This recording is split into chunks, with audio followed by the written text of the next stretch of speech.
بسم اللہ الرحمن الرحیم۔ بولنے کی صلاحیت اللہ تعالیٰ کی ایک بہت بڑی نعمت ہے جو انسان کو ملی ہوئی ہے۔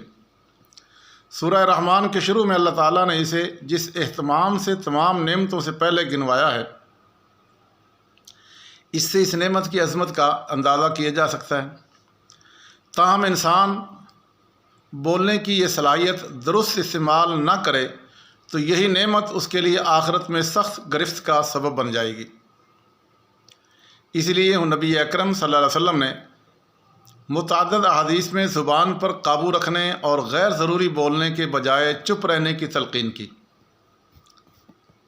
بدقسمتی سے ہمارے معاشرے میں اس پہلو سے لوگوں کی کوئی تربیت نہیں ہوتی۔ یہاں ہر آدمی بولنے کو سب سے بڑا کام سمجھتا ہے، چاہے اس کے پلے کچھ بھی نہ ہو۔ بات آپ کسی سے کریں، سوال کوئی دوسرا کرے، جواب دینے کے لیے 20 آدمی کھڑے ہوتے ہیں، فوراً بولنا شروع کر دیں گے، خود ان کو پتہ ہی نہیں ہوتا کہ ہم کیا بول رہے ہیں۔ دور جدید میں اس بولنے کے عمل کو سوشل میڈیا نے نئے اور طاقتور ذرائع سے مہیا کر دیا ہے۔ اب ہر آدمی سوشل میڈیا پر بے تکان بولتا اور لکھتا رہتا ہے، یہ سوچے سمجھے بغیر کہ بولنا ایک ذمہ داری ہے۔ آپ میڈیا میں بول کے ایک بات جب لوگوں کو بتا رہے ہوتے ہیں تو وہ صرف یہ لوگوں کو نہیں بتا رہے، کل قیامت کے دن بھی آپ کو خدا کی بارگاہ میں کھڑے ہو کے یہ ثابت کرنا پڑے گا کہ میں جو کچھ لوگوں کو کہہ رہا تھا وہ حق اور سچ تھا۔ یہ نہیں ہوگا کہ وہاں آپ خدا کی بارگاہ میں کہیں جی اور وہاں اگر جھوٹے ثابت ہو گئے، اللہ نے پوچھا کہ تم نے ایسی باتیں کیوں کی، تو پھر اس لیے قرآن کریم نے فرمایا ما یلفظ من قول الا لدیہ رقیب عتید۔ جب بھی تم کوئی منہ سے کوئی بات نکالتے ہو نا تو لکھنے والا فوراً اس کو لکھ لیتا ہے۔ تو ایسی حالت میں ضرورت ہے کہ لوگوں کو زیادہ سے زیادہ چپ رہنا سکھایا جائے، خاموشی کے ساتھ اللہ تعالیٰ کی کائنات میں غور و فکر کیا جائے، تفکر کیا جائے، اور اللہ تعالیٰ کی صفات میں غور و فکر کر کے تفکر کر کے عبرت حاصل کی جائے۔ لوگوں کو بتایا جائے کہ چپ رہنا کوئی سادہ عمل نہیں ہے، بولنے کے لیے گلے کی طاقت چاہیے اور چپ رہنے کے لیے دماغ کی طاقت چاہیے۔ خاموشی سوچنے کی اس صلاحیت کو استعمال کرنے کا عمل ہے جو انسان کا سب سے بڑا شرف ہے۔ جب لوگ سوچتے نہیں اور بولتے رہتے ہیں تو ان کا بولنا تقابل، تجزیہ، تحلیل اور خود احتسابی جیسی اعلیٰ صفات سے خالی ہوتا ہے۔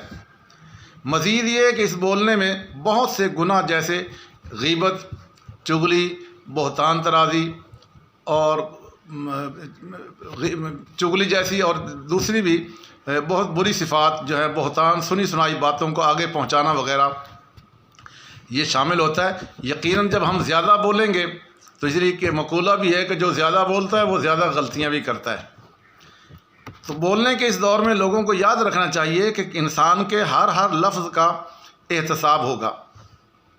جیسا میں نے قرآن کریم کی آیت مبارکہ تلاوت کی ہے کہ ما یلفظ من قول الا لدیہ رقیب عتید، تم سے اس جو منہ سے لفظ نکالتے ہو یہ فوراً لکھا جاتا ہے۔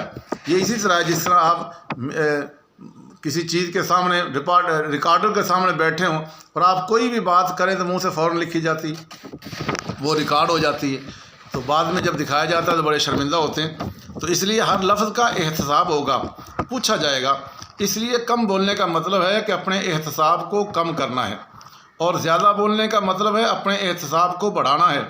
وہ شخص بڑا احمق ہے جو روز قیامت خود ہی اپنے احتساب میں اضافہ کروانے کے لیے دن رات کوشش کر رہا ہے۔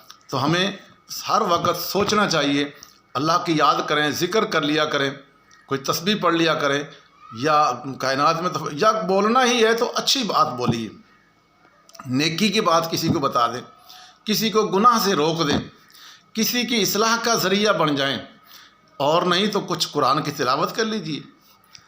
تو اس لیے یہ بولنا بہت بڑی نعمت بھی ہے اور بہت بڑی زحمت بھی ہے۔